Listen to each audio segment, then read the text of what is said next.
Lənkəranda ermənilərin törətdiyi qırğınlar necə dayandırıldı? 1917-ci ilin yay aylarından etibarən ermənilər Lənkəranda qırğınlar törətməyə başlamışdılar. Əvvəllər sadəcə soyğunçuluqla məşğul olan daşnaqlar bir müddət sonra evləri soymağa, daha sonra isə kəndləri yandırmağa başladı. Lənkəran əhalisi 13 nüfuzlu ağsaqqalı ermənilərlə danışığa göndərdi. Ağsaqqallardan uzun müddət xəbər çıxmadı. Lənkəranlılar it sürülərinin dəyirmanın ətrafına toplaşdığını görüb həmin ərazini yoxlamağa getdilər. 13 ağsaqqalın cəsədini başı kəsilmiş və bədəni tikə-tikə edilmiş vəziyyətdə tapdılar.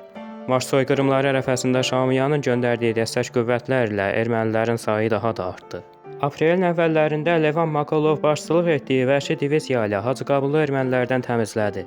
Yerini möhkəmləndirib günlərlə bolşeviklərə və daşnaqlara qarşı müqavimət göstərdi. Təəssüf ki, aprel ayının 20-sində Makalovun dəstələri darmadağın edildi. Həmin məğlub edilmiş dəstədən bir hissəsi Lənkərana gələrək qaçaqlıq edib erməniləri öldürməyə başladı. Amma bu da çox davam etmədi. Şamiyan vəhşi diviziya qaçaqlarını məhv etmələri üçün Lənkəran ermənilərinə bir daha dəstək göndərdi. Artıq əhaliyə zülm edən daşnaqların sayı 2000-ə çatmışdı. Lənkəranlılar ümidlərini Qafqaz İslam Ordusuna bağlamışdı. Sentyabr ayının 15-də Qafqaz İslam Ordusu Bakını azad etdi. İlk iş olaraq miqyasca daha böyük təhlükədə olan Qarabağın xilası üçün qüvvələr göndərdi.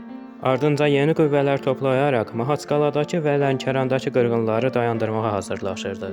Lakin Qafqaz İslam Ordusu buna nail ola bilmədi. 30 oktyabr 1918-ci ildə bağlanmış Mudros müqaviləsinə görə Qafqaz İslam Ordusu Azərbaycanı tərk etməli idi. Türk ordusu geri qayıdır, bolşeviklər, ingilislər və daşnaqların əlində qalmış Azərbaycan yenə tək qalırdı. Lənkəranlıların vəziyyəti isə pisləşməyə davam edirdi. Artıq itkilərinin sayı minlərlə idi. Bəzi nüfuzlu türk zabitləri Osmanlıya qarşı çıxaraq cəbhəni tərk etmədilər. Fəxrəddin Paşa və Nuri Paşanı bunlara misal göstərə bilərik. Belə zabitlərdən biri də Camal Paşa idi. 1919-cu ilin yay aylarında Camal Paşa Azərbaycanın milli qüvvələrinə rəhbərlik edərək Lənkərana yetişdi. Nəhayət əhali 2 ildən sonra qırğınlardan xilas oldu. Osmanlının geri çəkilmək əmrinə itaət etmədiyinə görə Camal Paşaya da edam hökmü verildi. Lakin artıq Osmanlının da son dönəmləri idi.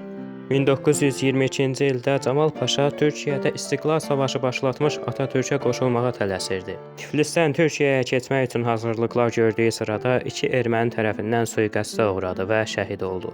Abunə olun ki, digər videolarda qarşınıza çıxsın.